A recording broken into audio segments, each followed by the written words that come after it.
pull up a chair, take out the oxygen, and join the discussion. You've just stepped into Life Unculturable, the world where conversations grow faster than colonies. We're your hosts, Sam and Julia, scientists by day, podcasters by night, and professional oxygen avoiders 24/7. Join us in exploring the science of microbes that thrive in the absence of oxygen on Life Unculturable.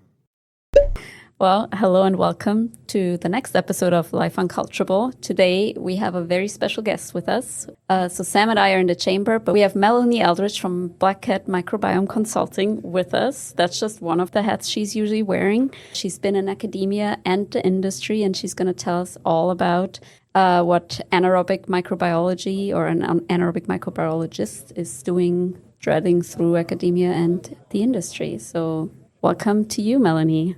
Yes, welcome to Life Unculturable.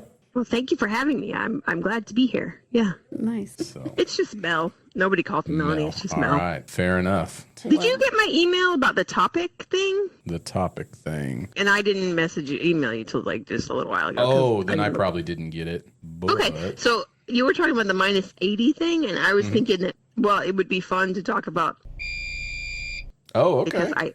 because I hate that.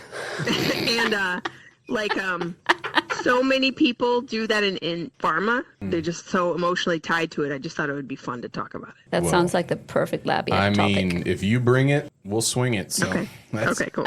No, that's good. Usually people that aren't Julia and myself don't come in as loaded, hot and heavy with something to get off and lament off their chest. So this is a refreshing surprise. Nice. I can't stand it.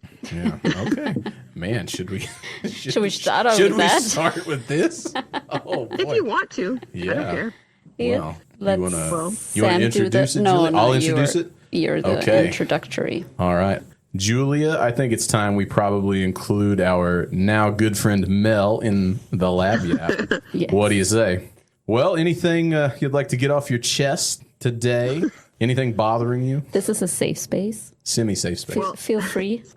So I have worked a lot in microbiome-based pharmaceutical development, right? So the people developing microorganisms as drugs. Okay. And I always say not probiotics, actual FDA. We're trying to get FDA approvals for these kind of things.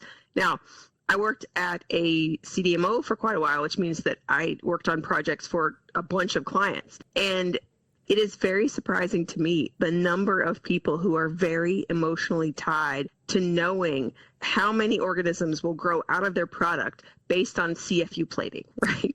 So let's picture you're making this product to put in somebody's gut, right? It's an orally dosed product, but you want to know how many organisms will grow. And the way that you do that is by putting them on agar that is very nutrient rich, that has nothing to do with the gut at all, right? And then you base everything on that. And let's imagine that your margin of error is about 50%. Okay, because it is. You see a few assays, their margin of error is 50%. So, and they want to base all these decisions around it. And I'm like, this is awful. This is the worst. This is the worst idea. And it is so artificial. The margin of error is huge. And I don't care how well you plate. There are so many different kinds of factors that go into it that almost nobody could get it better than that. So, I mean, I've known some great people who could really plate well. And it's still the margin of error is not awesome. Even if it's less than 50%, it's still not great. How do you judge whether this is better than this if your margin of error is so high? And if you're growing it on something super artificial, you have no idea.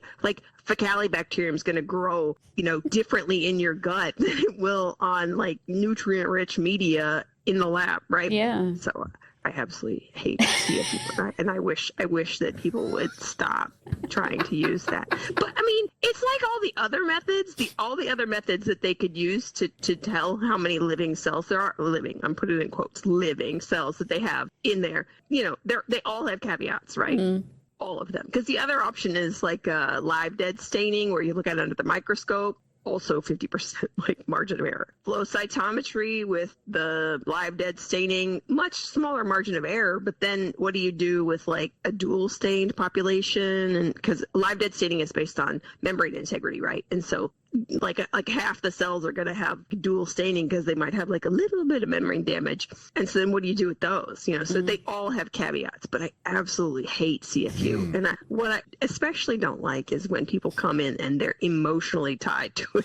They're like, no, it's the best method, Okay.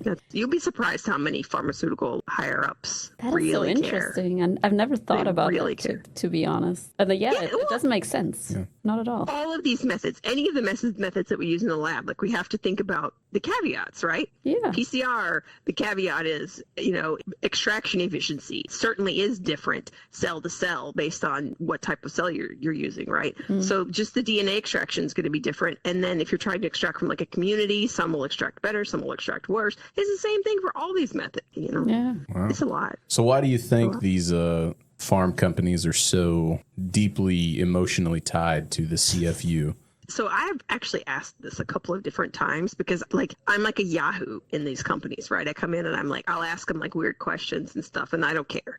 And so I'll say to them like, why do you care about this so much? Like what has you like where you have to use this method? But what I've been told is that it's so that they'll really know how many, like if they give it like the best conditions ever, how many would grow out of the drug substance or the drug product with the packaged microorganisms, how many will grow. To that I say, but you don't. Like, you don't at all. Like that is a completely incorrect assumption, because some organisms don't love tons of nutrients being around. They may have an issue with it, or they may need a byproduct of something that you're not putting in there. Maybe they need hydrogen, like you don't know, and so it's just really, they don't have basically often these are old dudes who are really tied to these like standard old methods, right? And they just can't let it go. I mean, that's kind of mean, but it's effectively, that's kind of what I think. They just are tied to very classic microbiology techniques, and it's just, some of those assumptions don't hold anymore. They just don't, so anyway, so I'm a famous CFU hater. Man, I love that. CFU hater. Your job description, CFU hater. Famous I put it on like LinkedIn, so famous CFU hater. That's great. I could see that on a t-shirt, CFU hater. Like that'd be great. It would be awesome. I should make a t-shirt like that. That is good. So in lieu of CFUs, right, if we're so anti-CFU, then what's in your opinion, like how should we be trying to gauge, or should we even try to gauge that? It's a big question. Like so when you're doing pharmaceutical development, you need to know how many you're putting in there that are alive. You really should know that. It's a little bit different because it's orally dosed, so it's not quite as big of a deal, but you really do need to have some idea of how many you're putting in there that are alive or that are viable, and that could actually grow. And so I get the concept of it. I used to work at this company, and we were kind of earlier on in the microbiome drug development space, and we were doing flow cytometry with the live dead staining kit. So like living cells stain green and cells that have disrupted membranes stain red. And the assumption is that they won't grow. Basically, that's what it is. And so you lump all the dual stained ones in with the dead, and you just consider, okay, if they have an intact membrane, they're more than likely alive and able to grow if you put them in the right conditions, right? So that's another assumption. You have to put them in the correct conditions. And who knows if the gut is the correct conditions? We don't know that either. But I really liked it because you could sort of get a feel for looking molecularly at the cells, whether they were, super healthy or not. You could kind of get an idea of, okay, are their membranes in fact intact? Because the other problem that you have, a lot of the work these days is consortium. So people are growing not just like one strain to put into a capsule for a drug. Many of them these days are doing consortia, and the consortia are even larger and larger, right? We're trying to like almost replace your gut with a ton of strains, And so maybe they're growing like 200 organisms in a fermenter, or trying. I don't know a ton of people actually able to do that, but not a ton of people can actually grow like 200 strains in a fermenter. But let's say you take a couple fermentations and you have 200 strains. It's tough to assess that with CFU simply because of the difference in growth rate. Some of your strains are going to swarm all over the plate, and some of them are going to, like Akkermansia is going to take 7 days to grow on a plate, when what's going to happen to a Bacteroides during that time? It's going to just grow across the whole thing. So you're never going to get this accurate. So I really like flow cytometry, but that is an assay that is not easy to implement. I always say you have to have a flow guy. You have to have a flow guy. If you don't have a flow guy, you're not going to do it right. Yeah. No, that's a fantastic point. And at the MCCF where I'm right now, one of the things that we bought early on, like right before I got there, was a cell sorter flow type system. And, it sorts cells too. That's nice. Yeah, and so it was like, oh, Sam, like we're gonna do this, and we're gonna stick it in the chamber, and we're gonna do that, and I'm like, oh, this is way cool, boss man. I'm all about this. And then very quickly realized, like you said, I am not the flow guy. I'm the make the anaerobes grow guy, but I ain't the flow guy. Totally. Totally. And I had a really good friend at my company who was a flow guy, and he became our flow guy. And the thing about it is very easy to bias your data with a flow cytometer. Like how you gate things is really important. It's just really easy to like not only mess up your flow cytometer, but to like gate things in a way that's biased is super easy. So you really need somebody who has a lot of experience with flow to do the analysis. And what my friend did was that he took a little while and he set up the methods to do it, and he sort of made it where it's not, I don't want to say idiot proof because that's kind of mean, but like to set it up in a way that like operators who were not as skilled at flow could do it without him having to be there for every single assay. Right. And so that's what you need. You need some operators to be able to do it while you go and like figure other things out, And so that's what he did. But he still would have to like go over everybody's data all the time. He was still having to do it, And so it was still a pain to him. But they get better. People get better at it after a while. But you need a flow guy. And it takes a lot of training to be a flow person. Interesting. So future job opportunities, be a flow person. Yeah. Be the flow person. I think a lot of different areas use flow cytometry. I would imagine a lot should use it that don't.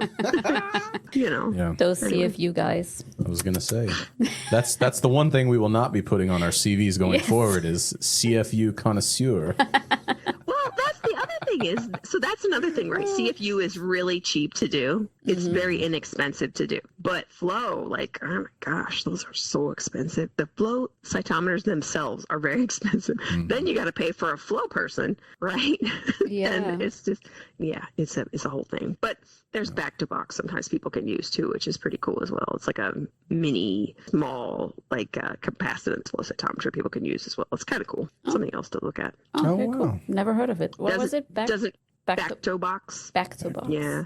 Back-to-box. And it doesn't take, there's not like a lot of adjustments to it or anything. It's more like not a flow cell exactly, but it's more like you put your samples in and then it spits out like a measurement, So it's more plug and play, I guess. Yeah. Is that similar? Do you know at all to like, I'm thinking, is it called bento box? Or I'm trying to remember. It's like he didn't have lunch today. No, I didn't. Full disclosure. I have two kids who are using bento boxes. Yeah, I was going to say because it's like the PCR in a suitcase essentially. Like I remember you put tuna in, and then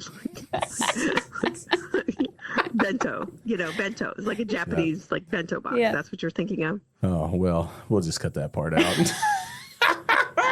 No. I think you're talking about the bento box that you use for lunch. That was what I was thinking about. But apparently there's like a PCR based box. Oh, bento bio. Thank you. I am not bento bio. Okay. There we go. That's bento bio. They got a box. They have PCR in a box. Basically, yeah. That's awesome. Yeah, we did some stuff with like we would bring in high school students over the summers, and it was sort of like a oversimplified PCR type thing to set us up for sequencing things from like samples. And that's essentially how we used it. It was a bit more user friendly. Yeah. They have little mini ones too. Like they have little tiny ones because I know that from chicken tending. They have like there's DNA testers for chicken tending, which is something else I do. Okay. And they have like no, go ahead. And I'll interrupt you in a minute. You just interrupted her. Yeah, you may as well go now. Okay. Fine. So as I was attempting to so diligently stalk you online and come up with fantastic questions to ask you as one does, I thought I ran into your consulting company's name, but it was like, oh, there's two of the exact same company's names? And one of them had to do with chicken eggs. They're both me. Okay, that was going to be my next question. Was like, are they both you? And so I saw that you did stuff with like, oh, is your chicken going to produce or have the ability to produce like a blue egg? And then you were talking about sexing like the birds. Yeah. So that leads me to Ty Young. Shout out Ty Young if you're listening to this podcast. But he's working on this ratite project. And so some of the ratite samples that we got in, the emus and the ostriches, like we have no idea whether they're male or female. And I was like, oh, man, throw those primers or something in there. Like, could we do that? But all we have are fecal samples. Like, we don't have feathers. When I was... You can use feathers or blood. You might be able to do it. I don't think so. I use typically feathers, blood, or the eggshell membrane. Eggshell, like the blood, you basically need some kind of blood, and in the feather is a little bit of blood. But no, okay. I have I've done 4 emus so far. Dang. Okay. I've tested 4 emus so far. It's just as soon as you said that, I'm like, bam, I remembered. I gotta interrupt. And so I have Black Cat Microbiome Consulting, and I have Black Cat Genetic Testing, which confuses all chicken folks, right? Yeah. But I figure it's not just chickens; it's avian species, because I've done like ducks and geese and like peacocks and all kinds of stuff, like emus at this point. There's a lot of different ones, and so like people. A lot of people want to know if it's male or female because they can't keep a bunch of roosters, basically. And so there's like a ton of we are like we have a homestead kind of thing happening. And, we have chickens and everything. So yeah, that's just another thing that I do on the side, okay. Always hustling. I'm just imagining the Spider-Man meme where they like 3 Spider-Mans and they're all pointing at each other. That's basically you. It's Gwen Stacy, Miles Morales, and Peter Parker. Well, that was fantastic. We hate CFUs. We love birds. And that's a solid bit. That was a solid wrap. Yeah. And I think that, you've already kind of alluded to this, but you're obviously a lady with many hats. And and one of the questions we wanted to ask you is sort of just if you could take us through your, like a semi-abbreviated version of your academic life, right? Like you're in grad school, you postdoc, you were a professor, all of the industry stuff, now consulting. Just kind of take us through that journey in a 3-minute thesis style. I'm kidding. It doesn't have to be that quick. No, it's fine. Well, academics, we always talk too long, right? And I have ADHD, so we definitely talk too long. One of us does. I have ADHD and I'm Southern, so we speak very long. But no, I went to a pretty small undergrad in Tennessee, but I started doing research, and I was going to be a veterinarian. I really wanted to be a veterinarian, and I eventually got into vet school and then decided not to go because I had done some research with one of the environmental micro professor there, and I decided I wanted to go to graduate school instead. So I went to work at a biotech company a couple hours away from where I lived, went down to Huntsville, and loved it. Loved every minute of it, even the grunt work. I loved it. And somebody commented, wow, she's got like a good mindset for lab. And I was like, that's amazing, And I think that a lot of undergrads get hooked on it from research, Anyway, so about a year later, I got into graduate school, and I had decided I had applied to a bunch and figured out where to go, and ended up back in Tennessee. And so I went to the University of Tennessee for graduate school, and I was my professor's first student. And I didn't get a master's. I just got a PhD, and I did it. It was in environmental, microbial ecology, which a lot of people who are in the microbiome space now were microbial ecologists. And so I was looking at the way that different nutrients in the ocean affect the growth of cyanobacteria, heterotrophic bacteria, and other phytoplankton, basically. And it was really awesome. I got to go on a research cruise for 50 days, and I went to the Galapagos Islands as part of that for 12 hours. It was amazing. Wow. I hadn't been anywhere. I was this kid from Tennessee. I hadn't been anywhere. And I had to get a passport so I could go on this trip. It was awesome. But anyway, so after graduate school, I just kind of floundered a little bit. I didn't really know what to do. And I did a 1-year postdoc in an ecology and evolutionary biology lab studying bats. I studied Go we bats. were looking. I love bats. They're so neat. Same. They're super cool. But we were looking at genetically modified genes in the bat feces because they forage over these corn crops and things like that. They're looking for moths and beetles and butterflies across these corn crops. But the corn is often genetically modified, which I'm not a super genetically modified crop hater or anything, but we were trying to study, does that run up the food chain? Do those genes persist? And we developed like a qPCR based assay to look at that. And I just did it for like a year. So then, I don't know, I went and taught a little bit, and then I went and was like a long-term postdoc, like research associate, but long-term postdoc in this lab called the Center for Environmental Biotechnology.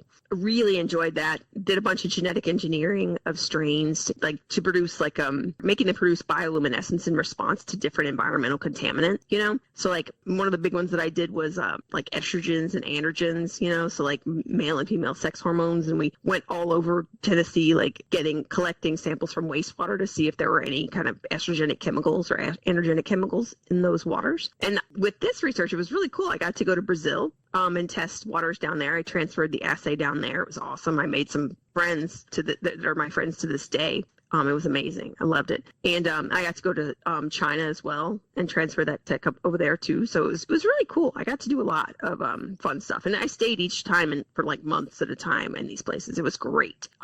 But, I didn't want to be a postdoc forever. There was a few like long-term postdocs there, and it was just tough. But, it's like academic positions were still hard to come by at the time. So I applied one year and I didn't get even an interview. I didn't even get a single interview. And then the next year I took the materials from one of my friends and I said, well, she got a job like right away. Let me see what she did. And I looked at hers and I kind of like modified. All I did was modify some of the language in my applications, and I got like several interviews, and I was offered every single one of them. Once I got there, I was offered every single one of them. It's like 3 or 4, that I got, and ended up coming up to New Haven from Tennessee. So I was at University of New Haven for 4 years. Loved teaching. I love teaching the students. It was amazing.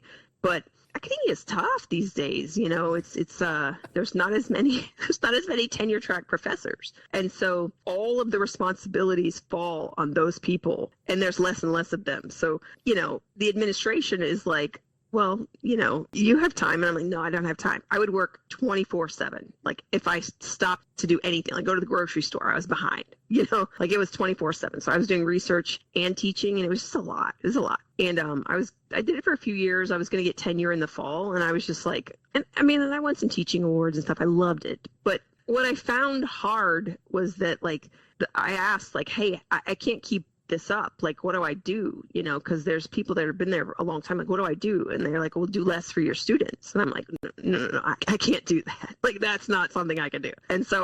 And then I left and I got a job.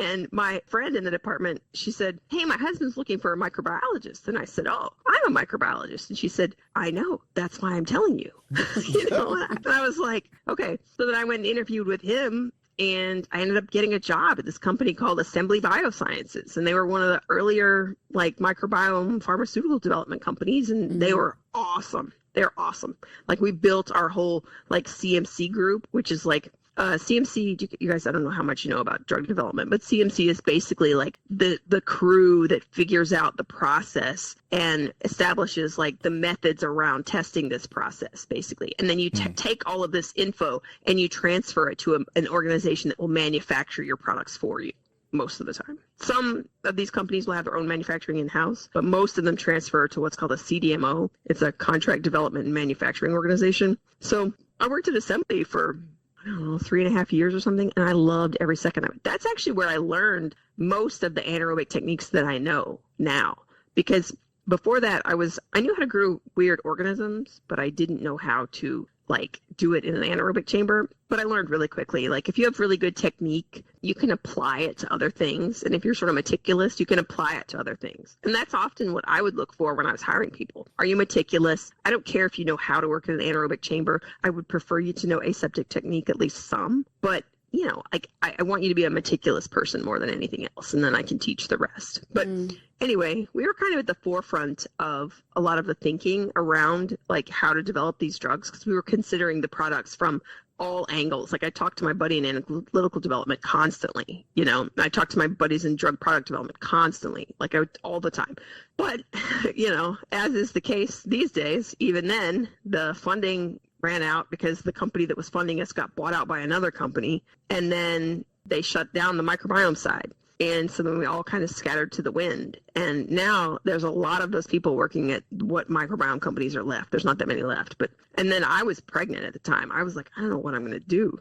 It was during the pandemic, or it was 2021. I was pregnant. I didn't know what to do. And ended up interviewed a few places, and this one company called Aranta Bio, they had ghosted me twice. And to the point that the third time when their HR person called me, I was almost like, forget you, dude. Like, you're just going to ghost me again. I was like, and I was thinking about going and working at a company called Synlogic. They were another biotech company, but I was going to have to move to Boston, or at least have an apartment there. And we had a little kid at the time, and we love our house. We just didn't want to move. So I was like, all right, let me hear these guys out. So then I listened, and I actually talked to their COO too, super cool guy. And I ended up I got that job, and he said it was going to be fully remote. So, okay, wow. Pregnant. And I had told him, I was like, dude, I'm pregnant, just so you know. And Dave was like, I don't care. That's totally fine. Congratulations. He's a great guy. He was just like, that's a small amount of time. I want you to work with us long term. This doesn't matter. And he's like, I'm happy for you. Dave Stevens is who it was. And he's just, I have nothing but good things to say about him. He was very supportive the entire time I worked with him. And so then I went to work there, CDMO. It was really cool because I got to learn what most of the microbiome companies were doing, because they're all trying to find some place to manufacture their stuff and to help them with larger scale development, So that was really good exposure. But then I got laid off from there because they closed down. They didn't close the microbiome, but we went from a team of 28 to now they have 3. So almost all of us got laid off, And so then that's when I started the consulting company. So that's what I've been doing ever since. I've just been consulting with microbiomes. It's kind of similar to what I did at the CDMO. I just teach people how to develop microorganisms as drugs, basically. That was not 3 minutes, I know, but I'm kind of a consortium builder, these days. I worked on so many different large consortium programs, about 150 strains each time usually. I've worked on so many of them. I'm kind of a consortium builder at this point. Wow. So that's what I do in my consulting now. And so that's what I've been doing. I don't have that many clients, so I always would like more, but it keeps me in the field that I have a real passion. I have a real passion for this field, and it keeps me in it. And I love that. So nice. It's been really cool. I enjoy it a lot. Wow. Oh, that's awesome. What a story. Yeah, what a story. So you now own 2 different consulting companies. Well, I have one consulting company, and I have one avian genetics testing company. True, yeah, sorry. It's all, so that's I guess one of the things that is the biggest lesson, because I'm old, right? I'm 52. So I was kind of sold this, you go get a job and then you kind of work there forever sort of thing. And that is just not the case these days. And so I always thought that whatever I started to do was what I would be doing forever. And that has just kind of been a big lesson for me, because I've switched kind of what I do so much. It's every few years I switch and I completely do something in the same-ish space, but totally different, So that's a kind of a big lesson, is you're not locked in. If you go and do something, I went and did academia for 4 years. I was a professor for 4 years, loved teaching, hated the job. And I did well. I just didn't like all the pressure and no money, So, you're not locked in. You can go find and do other things. It'll take a while, but you can go find and do other things. You're not stuck, It's nice. That's a big lesson that I learned. It's generalist versus specialist. Yeah. I mean, oddly, it's I feel like I've been a light specialist in a bunch of different weird stuff, a bunch of different weird things, I almost never fit into that was one of the things when I was trying to find a job after assembly. And at the time, everybody was like, man, I know we could really use you, but we don't have a role specifically for you. And I'm like, well, you just have to hire me then, and I'll figure it out, which is eventually what Dave did. They didn't have a role for me at Aranta. So I became technical project leader, which is they didn't have a job description. They didn't really even know what that was. And so I came in, I was 2.5 months till I go on maternity leave. And I was like, okay, I'm just going to come in and start solving problems. And that's what I did. I just came in and started figuring it out. And while I was on maternity leave, Dave asked me, hey, do you want to lead the development team? And I was like, that is not what I was hired to do, Dave. And he's like, yeah, I know. And I'm like, that's kind of a big job. And he's like, yeah, but you're already doing it. You just don't realize it, but you're already doing that. And I was like, okay. And then I started doing it, and sure enough, that is what I was doing. And then, then I got to work with my friend Nisha Patel. She's really awesome. And, I got to lead the team. It was great. I loved it. Our team We had no turnover almost at all. And that's very unusual for a CDMO. And it's just because, I listened to people, and if they had feedback, like I would take it and like do something with it. And I was good about, give them feedback and in a kind, like, I want to help you kind of way, And so that's a really nice thing to notice in a manager. Like, are they trying to better you in a kind way? And if you can get that, that's a nice place to be. Yes. Yes. 100% agree. Totally agree. Yeah. Totally agree. It's with hard. That. It's a lot easier to just yell or just ignore people. But that's why 80% of the world does it. Yeah. But I really think it's important to say hard things in a nice way and kind way. Yes. And we rehabbed a couple of people doing that. Like we turned people around, and great people, but they just kind of were a little lost for a little while, and we helped them figure it out, and it was great. So I don't know, I enjoyed it. I really had a good time there. And I miss it. I miss my team, and I really miss Assembly too. It's a great company. But yeah, I enjoy what I'm doing now too. That's good. It's cool. But yeah, it's also nice to have like those times in life to look back on and also draw still energy from. Pretty cool. Totally. Well, and that's a good point. Like the people that I worked with at Assembly, like a lot of us are still talking, and people from when I worked at Aranta, like a lot of us are still talking, because in each place it was pretty supportive, and it was, good people. Like it was really good people each place, and a lot of them, well, some of them definitely, but a lot of them kind of maintained a passion for the microbiome space. And so then they either went to microbiome companies, or they're like aware of microbiome stuff. And so we still kind of, of course we'd like talk to each other about other things, but I still like reach out to like my supervisor that I had at Assembly, and I'm like, hey bud, miss you, just, and it's been, I worked there 2017 to 2021. It's been like, I guess it's 5 years ago we ended, and I still miss the guy. He's awesome. Nice. I still talk to my analytical development friend, my flow guy. I still talk to my flow guy. Flow guy. Yeah. Shout out flow guy. Yeah. That's so He's nice. Awesome. That's so nice. Yeah. That is nice. I've had some good experiences and things. I had some terrible experiences too, but I've had some really good experiences. That's good. Yeah. The balance in life. Yes. But so what I heard you saying is like from your story, you had like a couple of layoffs because they shut down the microbiome department and whatnot. Yeah. With like current, because maybe I'm completely wrong, but I feel like this microbiome stuff is currently taking off a little bit. Like people are getting back on board with it. I hope so. Oh, okay. Yeah, maybe that was just my bubble, my bias. No, it's if that's the case, then I haven't looked for jobs in like a while. I just haven't looked at the job market in a little while, because I'm kind of settled with what I'm doing right now. And also a lot of people know I'm out here if they need me. But at the time when they laid us off from Aranta Bio, got bought out by Resi Farms, then they became Resi Biofarm, and I think now they're like something else. But like the reason that they laid us all off is because so many microbiome companies were closing, they didn't have any business. That's why they laid us off. That's been like, I was trying to think of what year it was that I got laid off. I think it was 2023. I think it's been like almost 3.5 years. No, 22.5 years since I got laid off. I think it's been. That's a long time to be laid off, It's a long time to be uncomfortable without a full-time job. It is. I'm not used to it. I've been working since I was 15. I'm not used to it. But I do see other like microbiome-based companies popping back up, and it's nice to see that. And certainly at some point, it's got to come back. It has to come back. There's no way it won't come back, I think. I feel like, I'm knocking on wood, but there's no way. It's just, there's so much like good data around the microbiome and its effects on the human body. There's no way that it won't come back. I firmly believe that it will, and then maybe it'll take a few years. I don't know, a few more years even. I don't know. But it'll probably come back in a little bit of a different way, because the companies that are out there right now, they're trying to develop these products, and nobody is taking as long as we took to develop our products. Nobody has as much money to develop the products as we had back in the earlier like part of microbiome, when it was like, it was like this big heyday, right? So there's less timeline, less budget. So they have to do things in a different way. They have to figure out how to streamline things. They have to figure out how to like batch analyze stuff. It's got to change in some way. And so I think that it'll be different, but I do think that the microbiome is not done in pharmaceutical development. I don't think it's done at all.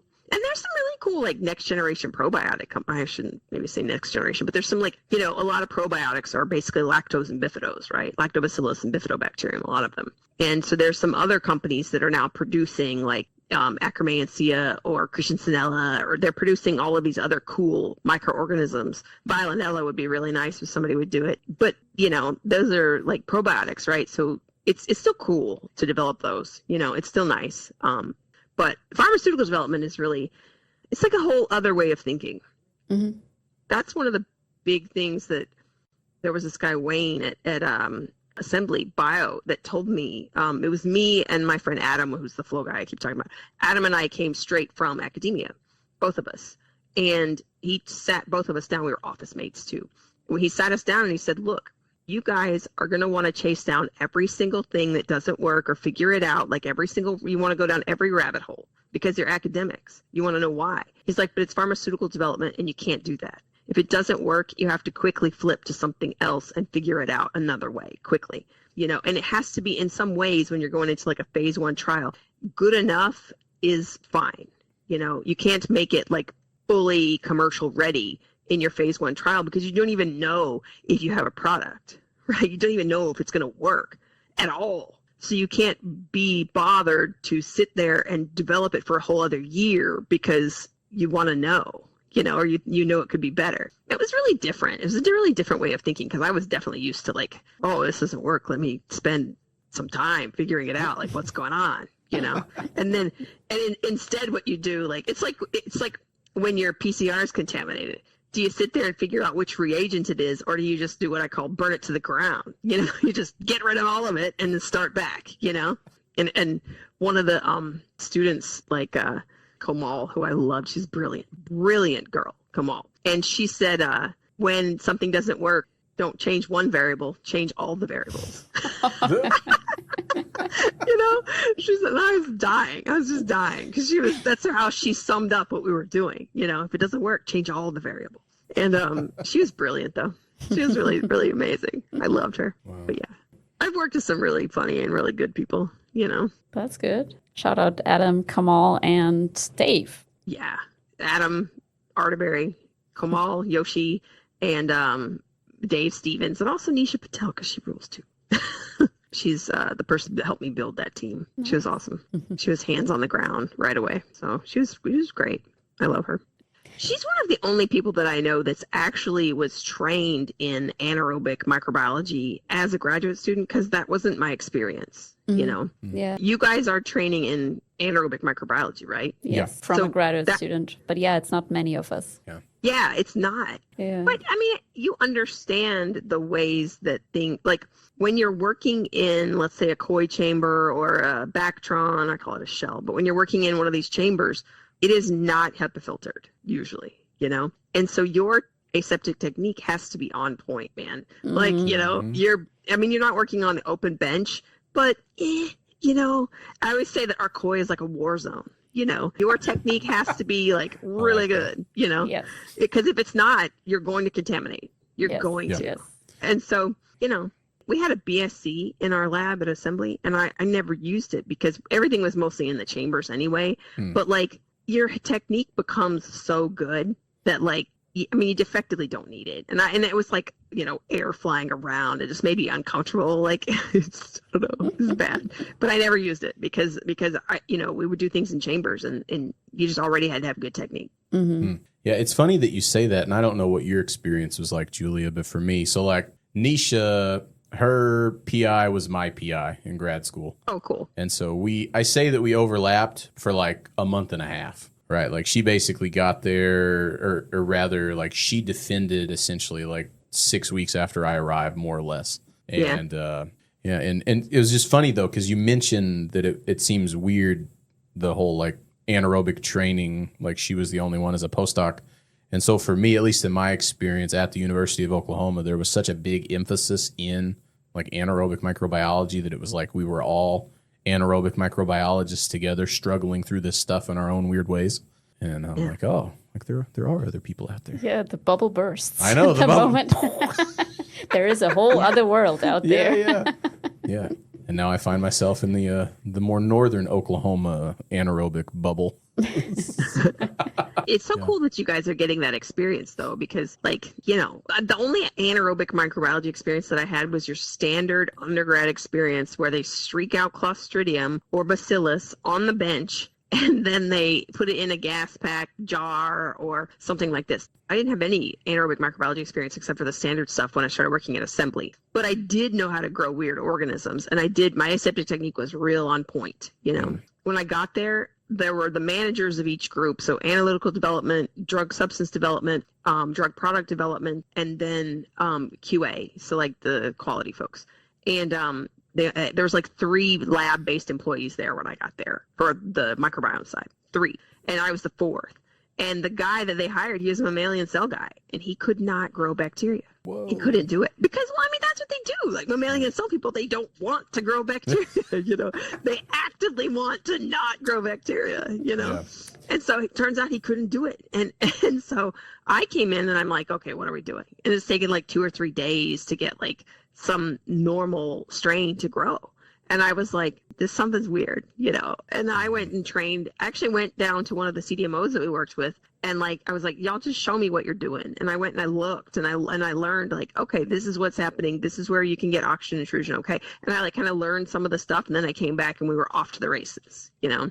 And I just kind of got like a quick intensive course in like, okay, this is what to look for. This is what you're doing. And I'm also like that super nerd who can like analyze everything, you know, and like wants to know why things are happening, which is why Wayne told us like, you got to not do that. But I wanted to know like, why are you putting this clamp on? Like, why are you doing this? Like, what is that dip tube doing? You know, I wanted to know all of these things. Yeah. And once I got it just clicked and I was gone. You know, after that, I knew how to do it and we started doing it. We started growing them overnight, no problem. You know, I mean, certain strains, depending on which strain it was. We were working with like, I think 6 strains at first, you know, we were trying to do the same like indications everybody else, trying to go for Crohn's disease, you know, like same as everybody. But then I think we worked with like 100 different strains. By the time we were done, we developed like 70 something strains, and we had produced like RCBs from like, RCBs are like basically like glorified frozen stocks. It's called a research cell bank, but it's a glorified frozen stock. It's just, you know, very well produced and a lot of documentation associated with it, you know. And so we had made RCBs for like 100 strains, and we had done like over 50 different species, you know, maybe 60. But like all the big ones that you think about when you think of the gut microbiome, you know, I've been working with them for like ages. So Akkermansia was tough, but you know, most of them are not too bad. Akkermansia is tough though. You know, if we're on the Akkermansia train, I just got that off my chest the other day. We've got a client through the MCCF that deals with Akkermansia, and he sent it to us, and similar problems like having trouble growing it, that sort of thing. And I'm like, have you tried XYZ stuff? No. Okay, try that. Like it'll work better. And then he's like, hey, now let's sequence this genome. That'll be a bit easier than trying to explain the other stuff to you. So totally. Ship me the tube. That's awesome. Well, so if you think about Akkermansia, right, like in pharmaceutical development, you can't just like pound it with mucin. You know, you cannot add mucin generally. If it's in like pharmaceutical development, you can't add mucin. A, it's too expensive, you know, to produce in large quantities, or to buy in large quantities. It's like ridiculous, you know. And then B, it's like porcine product, so it's like from pigs and stuff. You can't generally put that stuff into a product that somebody's going to take. You can do some milk-based products as long as you have a BSE TSE certificate saying the cows are like they have to be from New Zealand, where there's no fungiform encephalopathy organisms, you know. And it's very specific what you have to do. A lot of the media needs to be vegan. So do you know how hard it is to grow some of these strains without like brains and hearts and, you know, things like that? It's a pain in the butt, you know. We could grow Akkermansia, but we could only grow it to like OD1, and it would take 5 days plus, you know. And well, the other thing is when you get to a very large scale, the fermenters are not, you can't autoclave things. Once you get to a certain scale, you generally don't autoclave. And even if you do autoclave, you're generally not fully sterilizing the media. So you almost, well, we did our batches at 400 liters, and it was a sterilize in place fermenter. So they were like a big fermenter it was basically functioned like an autoclave, right? But at some CDMOs, a lot of them are, when you get to like a really big scale, you have to filter your media. Okay. So when you filter your media, you can't use a lot of those complex extracts that are technically a suspension, not a solution. You can't do that. So there's all these like that was my whole thing about in moving into industry. Like, what's the box in which I can work and figuring out how to do the things within the box, you know? Yeah. And it was hard, but yeah, a couple of points that you brought up that I'd sort of like to circle back to. One is like the need to not have animal products in the media to grow the things that are ultimately going to end up in humans. Because, you know, for Julia and I, of course, the golden, you know, goose is rumen fluid, right? We got our good beef juice. You know, we've got whatever. We've got sheep's blood. We've got horse serum. We've got all, again, pig mucin. Like I'm having nightmares about growing Prevotella, like all these weird things and all these weird smells. And so I'm curious then, like, so say you're making your media, right? You're as you said, vegan, right? We're making vegan media. Are you relying on, shall we say, like more I'm thinking like yeast extract, something that's like this magic dust of unknown stuff that still helps you grow things, but it's not of animal origin? yes, Yeah. in a lot of ways, yes. Okay. There's a lot of complex vegetable extracts that are not like you know, you don't know all the components in there at all. And there's yeast extracts, which there's things like that. A lot of these complex extracts that people will use, but it just, you can't put any, well, milk-based products are kind of like, okay, you can justify it to the FDA. Okay. Some European regulators, they don't want you to have that at all. Like, no, it's got to be vegan completely. But yeah, I mean, you have to, it's hard. It makes the box really small that you can work in, right? Because I can't use rumen fluid to do anything. I can't use brains and hearts to do anything, nothing. And so mucin even, I can't, like, I was just trying to use mucin to get Akkermansia to even grow so I could make a cell bank, you know? But basically it has to have none of that in there. And my big question was, when I first started, what does it matter? Like, I'm going to like collect all the cells at the end. I'm not going to even have that medium. Like, why does it matter? Because I'm not going to have that in there. And, you know, in the end, I'm going to take the cells and I'm going to lyophilize them, right? Well, ultimately, you will have some remnants of that media in there. You will. And so even a tiny bit is too much. Even a tiny bit. The exception became milk-based products because of a compound called calcitone, basically. And I think maybe because of like skim milk, some people use skim milk as a lyoprotectant, but not in pharmaceutical development. They don't usually. But in probiotics, a lot of times it's skim milk-based lyoprotectants, you know. But like calcitone is a milk-based product, right? Basically, it's like amino acids and small peptides, effectively, that are, you know, produced from milk, extracted from milk. And you know, they make kind of like an exception. It's hard because in the beginning we could justify things. Like we could say, hey, FDA, you don't have any experience with this. We need to do this to grow these strains. Like, we need to do it. But now they've had so many microbiome companies come and file like INDs and stuff with them that they understand a lot more about growing the strains and figuring this stuff out, and they can kind of say what's okay and what's not. And they're still saying that the meat-based stuff is not okay, but they're justifying the milk kind of stuff more. But every company will be like, well, if we can get away with not doing the milk, they will, you know. Yeah. But yeah, it's hard. That's why we can't grow Akkermansia hardly, you know, because it doesn't like nutrient-rich media that we have, like the plain vegan nutrient-rich media it doesn't like. And, you know, it needs like some of the milk stuff a little bit, you know. So, you know, I can't say exactly what it needs, but it needs something some in there of at this least, stuff. yeah. And I don't know what my friend is putting in there, but he's doing it right, whatever he's doing, you know. Well, it's got to not only be vegan for them, it's got to be kosher too. Like, so vegan and kosher. Wow. So maybe it's just I don't know the how correct, like the latitude, Yeah, longitude might be the right He's one. real skilled. He's really skilled at growing these strains. He's the one that produced our batches when I was at. That's how I got to know this guy, because he was working at a CDMO when I was working at Assembly Bio, and he was growing. He was the one that grew our strains at 400 liters and produced them. And we were talking about like kilos of dry powder at the end of dried microorganisms in the meat. Like we got at one point, it produced so much cell mass they didn't have enough lyoprotectant made because there's no way. Everybody else had not been able to grow that much. And then we came in with our strains and we were like, okay, like one of them would get to OD20 without pH control. Would get to OD20, you know, and it was really a nice grower. Terrible freezer, but nice grower. You know, it's a big old fat rod, you know, it's a big fat rod and they don't like to freeze well, you know? Oh. Yeah, it was really cool. But, Man. And that's the other thing. You can't bring like dry ice or liquid nitrogen and any of this like ice. You can't bring any of that into the GMP suites when you're trying to produce a strain. So there's like all these things you can't do. Like you can't freeze your cell banks in liquid nitrogen to get them to be extra alive. What's the issue with liquid nitrogen? They can't have like it's product contact. Oh. So you can't have stuff like that having contact with your product. And it's I don't know exactly what it is, but the dry ice, like, I don't know. They just can't, I don't know exactly why, but they cannot bring that stuff in. And I just thought that was insane.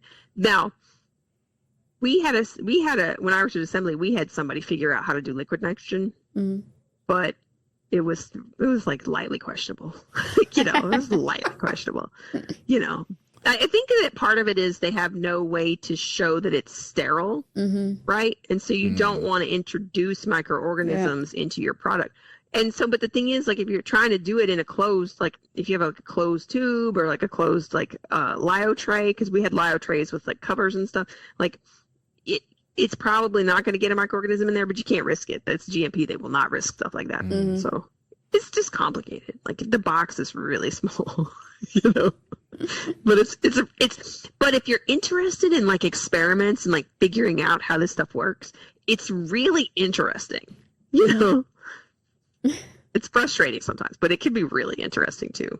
I feel like most things that are interesting can be really frustrating sometimes. I think that's the trade-off that you have to take. Totally. Yeah. That's probably why I'm so interesting.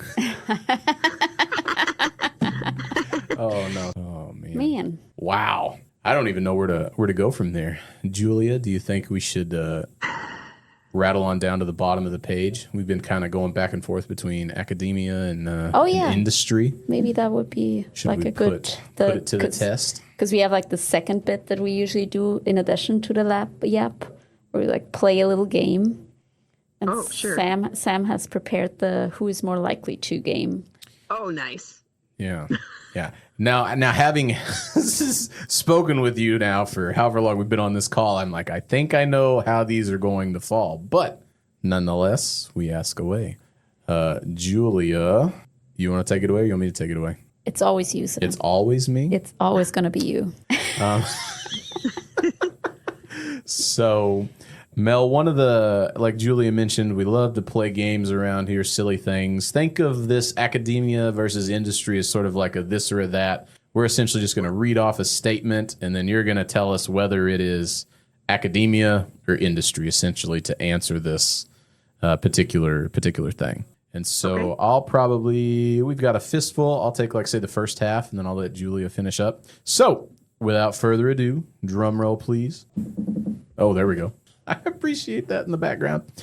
Where do you think you would have more intellectual freedom, in academia or industry? Do I just get to say the answer, or do I get to qualify it? A short academia, qualification. I will say this. It's academia, but industry is not as bad as people think about in that regard. There you go. Okay. We'll take short, quippy answers. Yeah, there we go. Let's see. Next one. Where would you have more resource constraints? Oh my God. Probably academia, but it depends on where you are in terms of your funding. These days, probably academia. Okay. And then where would you have more collaboration across disciplines? Oh my God, that's like a loaded question. Nobody would not say academia to that one. Okay. But you are. Yeah, because I would say academia. Industry, they do not collaborate at all because you don't want people to know your IP. Okay. But you might have like within a company different. Yeah, absolutely. Within a company, it's my CMC team was very, very collaborative. That was a highlight of us, actually. Okay. Nice. And then where do you think you would have more bureaucracy? Probably academia, just because that was my experience. It's just more like nonsense. However, even with the FDA, and stuff? Industry is really tough too, though. They both are bureaucratic. It depends. So industry, you're going to have more bureaucracy in terms of what you work on, because the people higher ups dictate what you work on. This project is done. We are not working on it anymore. It's not financially feasible. Done. Moving to something else, versus academia, you have this administration like telling you like, hey, you got to do all this stuff. So I guess it's industry, right? Because you have the, they tell you what to do. What to work on. They don't tell you what to do, they tell you what to work on. Yeah. Okay. Up next, we've got, where would you have more tolerance for failed experiments? These are all so hard. More tolerance for failed experiments is academia, because, I think I failed a bunch of experiments in academia, and then you got to figure it out, like why it's not working and make it work. But industry, they're just like, yeah, whatever. Like, I don't know.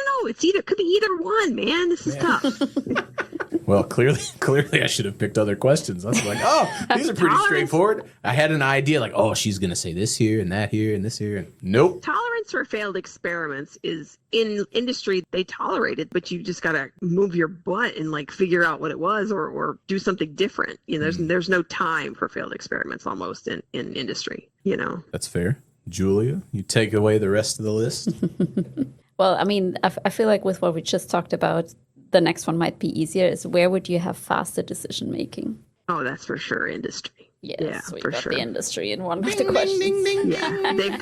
Yeah, you have to make quick decisions in industry. What would you say, where would you have more innovation in anaerobic cultivation?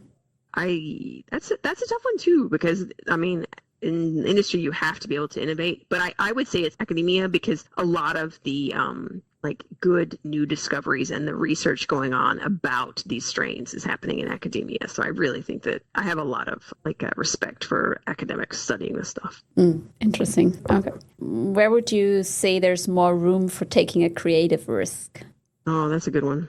Again, it could go either way. I mean, in industry, we definitely were figuring out weird ways to do stuff all the time, because you have to.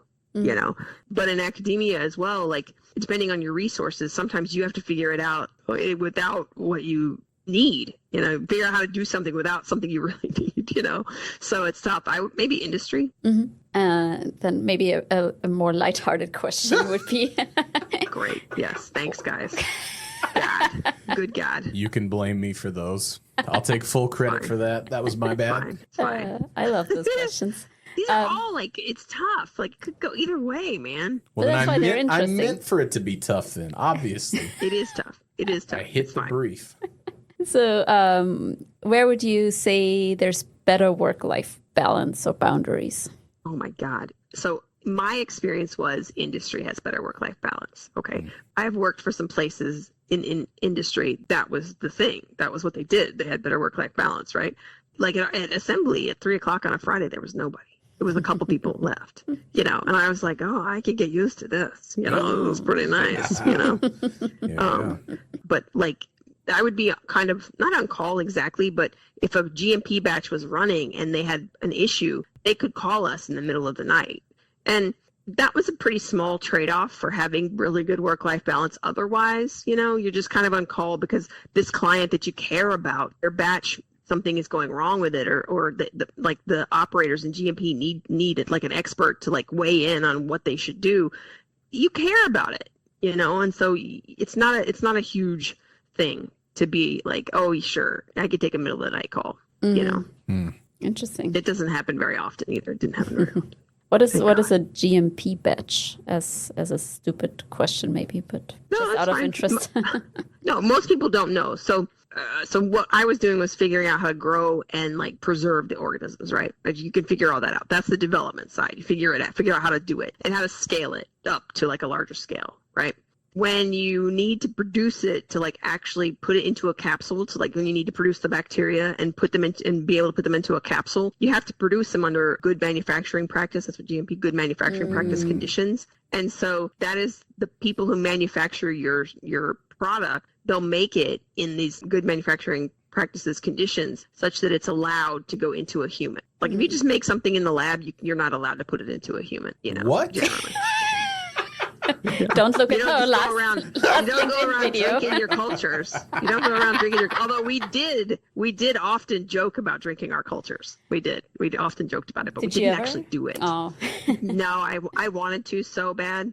Like, but no, we didn't. I was like, I'm gonna go run. I need some Violinella, you know, like, yeah. But no, we never did. But so they do it under all these very strict regulations to make sure that like everything is like produced properly, basically. And then they produce the organisms, lyophilize it, and then they under other GMP conditions they put it in a capsule for people usually, or a sachet, like whatever they're doing. You know, something like that. Thanks for explaining. Yeah, we appreciate you. We appreciate you clearing all that stuff up. I didn't know what all that was either. So, I mean, until I started working in assembly, I had no idea either. You know, it's not until you're in like pharmaceutical development that you have any idea. Yeah, I about feel that like stuff. every little job niche has its own lingo that goes with it. Totally. Yeah. We call them TLAs, 3-letter acronyms. There was tons of TLAs. You know, everything was a freaking TLA, and they would joke about TLAs, and I was like, "What the hell is a TLA?"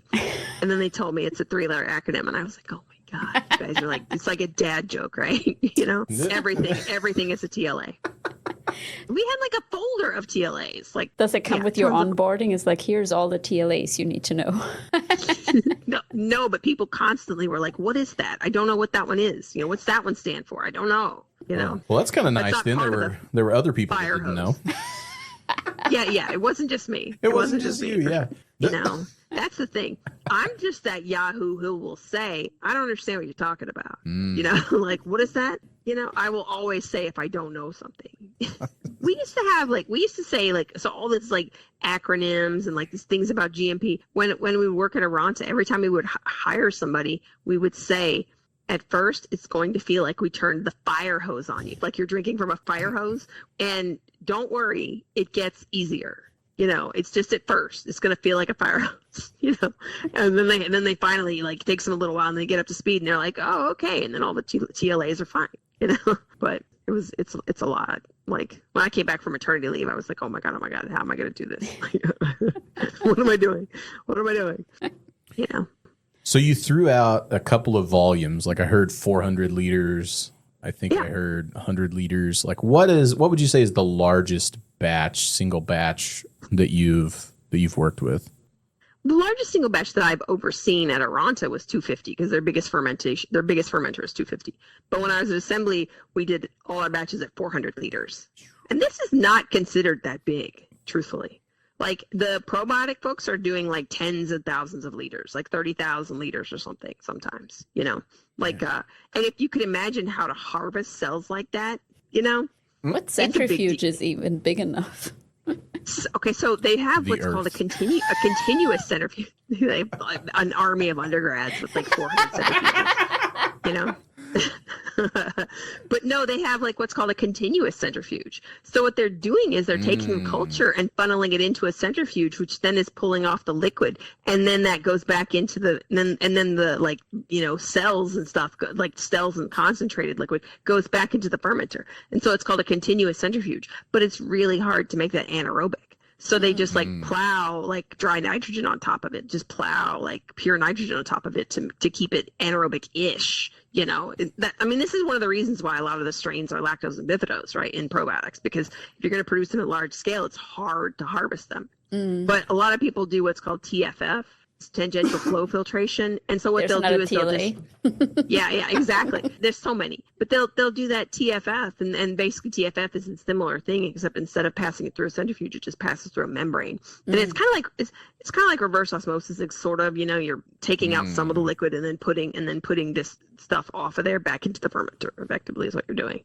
And so you're just concentrating the cells in a different way. It can be a little bit gentler on the cells, and you can get big TFF rigs. But I think there's only a couple of like really big CDMOs left, and I think they do continuous centrifuge, both of them. For our American listeners, there's What are you looking at me 3.8. for? There's 3.8 liters to a gallon. 3.87, or I think it's 3.78. I'll have you know. What I do is it's a little bit less than 4, yes.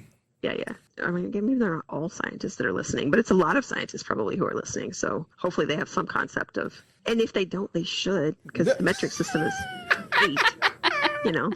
Get on it. Get on with it, folks. There we go. No argument from me. None from me. My husband's I'm not good. from the States either, so like he's used to thinking of the metric system as well. And so it's just like I have a scale that I weigh things on, and when I'm baking, I want to know the grams because it's like chemistry. Yes.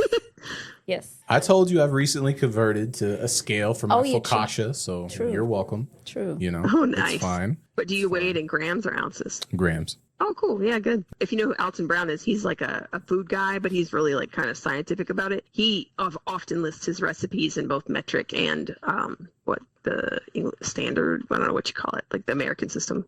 Which is nice. Freedom units. That's right. Freedom units. There Oh, you dear go. God. I told Julia we should do a media making video where we do it in like tablespoons. Right? It's like, okay, today we're making this PYG and we're going to add in a fourth a teaspoon of, whatever. But that didn't go over well. So What you should do is take the quarter teaspoon and get like 5 different people to measure out a quarter teaspoon, see how many grams they weigh it. And That's see the next student project. yeah, there we go. see how far off There we it go. is, because Look I at the bet you anything distribution. it's hugely off. Oh, Probably. Undoubtedly. Yeah, I don't even want to know what mine would be. I'd be a little heavy-handed. The media that we had to make for those strains, the media that we had to make was like, I don't know, 20 levels of hell, like it was, you make like 6 different solutions and like 4 different powders, and the solutions have like, one of them is like vitamins, one of them is trace metals. And if you've ever weighed out vitamins and trace metals, it's like a nightmare, Yes. And so it's like that. And so it's got like 30 components, and you're just like, oh my God. And then imagine you get good at that, but then imagine having to transfer this medium to a CDMO who then has to make it. And they're like, can you make this simpler? I would say, no, get better. Oh my. And in that spirit of getting better, we oftentimes ask our undergrads, and we also had a question come in from a listener. We've kind of been talking about her a little bit, but Nisha sent in a couple of questions She did? that she wanted me to ask you. Nice. So shout out Nisha Patel. Oh my Thank you God. for listening, for suggesting, so nice. and for dropping in some questions. And so I guess Nisha's questions first are, do you have a favorite microbe? She knows what my favorite microbe is. That's probably why she asked me to ask it. I actually have a few favorite microbes, but the one I always say is Akkermansia muciniphila. That's the one I really like. It's just such a I want to say an important one. I don't know if it's not numerically dominant in terms of like a Bacteroides or something like that, but it's such an important one, and it affects so many different things. I just think it's really interesting. And one of the microbiome companies was producing it, and they were killing it, and it was still effective. It was effective even when dead. Whoa. It's amazing. It's such a cool strain. I also really like Violinella though. Violinella atypica I really like too. Eubacterium halii, I like that one. There's a bunch of them, but I love Akkermansia. Okay. Well, it's good that you mentioned a bunch of them, because the next question that she forwarded me is, in an ideal world, what would be in your microbial milkshake? But yeah, I'll let you interpret microbial milkshake however you want. We always joked about drinking our microbes. We always did. It certainly Akkermansia would be in there, but you have to be careful like which strain you're getting, because there is some negative data out there about Akkermansia that's, I don't know, it's a little questionable, but who knows. But it would be Akkermansia muciniphila, it would be Violinella atypica, Christiansonella, it would be Faecalibacterium, probably an E. halii, Eubacterium halii. I think it's Anaerobichiricum halii now. But it would be those guys. Christiansonella I really like too. It's pretty cool. What you'll find is you can actually find Christiansonella in a probiotic, but you cannot find Faecalibacterium, I don't think, in a probiotic. I think you can almost not find that one. The rest of them you can find, but not Faecalibacterium, because it's hard. It's hard to preserve. But that would be it. It would be Violinella, Christiansonella, Faecalibacterium, and Akkermansia probably, and Eubacterium. And would those all be in equal proportions? Oh, that's a good question. I don't know. Violinella is for athletic performance. So Akkermansia is for general health, like, inflammation and things like that. I don't know. Probably. Actually, they would be hard to produce. Some of them would be like Violinella. The cells are so tiny, you can actually produce them in a really high cell count per gram. So that would be really easy to produce that way. But the other, yeah, I mean, I would bet that it would be hard to make them all in even amounts. Mm-hmm. You know? Yeah. Well, I hope Nisha's happy with those responses. And so now that we've come down from those, the one that our undergrads managed to conjure up is, what do you think academia does well in training anaerobic microbiologists, and what do you think it could do better? I mean, obviously, like, it depends on the institution, of course. Like, the institutions that I went to didn't really train anaerobic microbiologists, you know? And so we had no experience growing strains in an anaerobic chamber. I had none until I went to a company that did it. So for me, like, actually getting undergrads, especially, to have experience working in an anaerobic chamber, like, they could just have like an anaerobic chamber and have them actually working in the anaerobic chamber would be amazing, you know. I do think it's really nice that most general microbiology classes will teach them something about growing anaerobes, which is kind of cool. It would be better if it wasn't just Clostridium, you know, because I feel like undergrads get this idea that it's just Clostridium that's anaerobic, you know.